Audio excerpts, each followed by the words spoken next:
Hey guys, I'm Justin, and this here is my 2004 Harley-Davidson Dyna FXDLI, I being for fuel injected. This here's my first and currently only Harley-Davidson, but like most of you, I always want more. Ideally, I'd like to also own a Road Glide and a chopped out Sporty. Also having a Pan America would be pretty cool to have as well.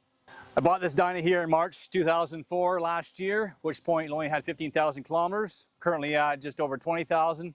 And it was pretty much stock and all original, including the 04 stamped tires. The only mods to the bike at the time were the Super Sucker intake and Vance & Hines 2-in-2 exhaust, which I swapped out for the Bassani Road Rage 3 2-in-1 exhaust here. Immediately after buying the bike, I swapped out the extended forward controls that were on there for some OEM mid Harley controls, paired with the Arlen S pegs as well as the shifter peg. Also, I swapped out the original bars and riser for this 10-inch Biltwell Murdoch pullback and Biltwell 1-inch low bend tracker bars. To make the taller bars work, I had to put on longer cables, the throttle cables as well as the clutch, and a longer brake line. And those are from Motion Pro and Drag Specialties. Wife and kids gave me this sick Thrashin handlebar bag here for my birthday last year. And throughout last year, I also installed the 13-inch Drag Specialties heavy-duty chrome shocks. The Saddlemen step-up seat here. We got tucker roll in the front and lattice on the back.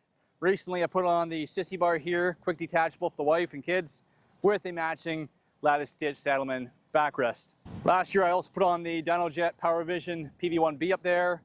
Also did the mag conversions. Those are the 9-spoke off of a mid-80s, I believe, Sportster, front and back, as well as the Shinko 777 tires, also front and back. Those wheels there had powder coated, Glenn's powder coating in Cortland, and that's sort of brownish bronze color. Get a lot of compliments on how well those look there, so I'm pretty happy with the color choice and how they turned out. Back to the Shinko 777 tires there. Those have extreme amount of grip. Awesome for popping up the front wheel, getting that traction needed to dump the clutch and pop it up. And insane grip, especially compared to the old stock Dunlop DO4 tires that were, again, 20 years old. The back tire though, I've done a lot of burnouts and wearing this thing down quite a bit, almost down the cord. So once I do that, I'm gonna swap on some different tires. Probably the Kendas I have in the garage, just to put them on and learn to do some better roller burnouts, because this one here, I can do some burnouts, but it has to be the right conditions. Otherwise the front end just pops up, which is fun, but if you want to do burnouts, it's less than ideal. This past spring, I finally stripped down the motor. I got some parts from English Cycle last fall, the garage sale, to put on. That gave me some motivation to do some motor work. I put in the Wiseco Tracker 10.5-to-1 compression pistons. I had the cylinders bored out at CarQuest, a local machine shop in London here. The cams I bought from English Cycle, unfortunately, were in the wrong box. That's what you get with the garage sale, and they are for a later model twin cam. So this one here, I went in and put in the Fueling 543 cams, as well as a Fueling OE Plus billet oil pump. I put in the S&S Beehive valve springs to accommodate the higher lift. Otherwise, everything else was just stock put back in, as well as new Drag Specialties timing chain tensioner guides. I know everyone says go with the hydraulic conversion, but it just wasn't my budget, and a little hard to justify something that 15,000 miles on it, kilometers, and there's hardly any signs of wear. So I'm not going to put a lot of miles in this thing. I think these things will do me just fine for the next few years. So after completing that rebuild myself, everything done in my own garage, my own hands, my own tools and all that, I had it running with just a tune from what I had on there last year through Power Vision. And it ran okay, but not great. So I bought a canned tune or base map from Fuel Moto, put that on there. And the same day I took it out to Rocky's Harley-Davidson. They were having a dyno night, $20, put it on the dyno, and it dynoed 87 horsepower, 96 foot-pounds of torque, which pretty impressive, I thought. I was hoping for about 90, so pretty close to there. That there was quite lean. So since then, I've done some adjustments myself, and it's running a lot better.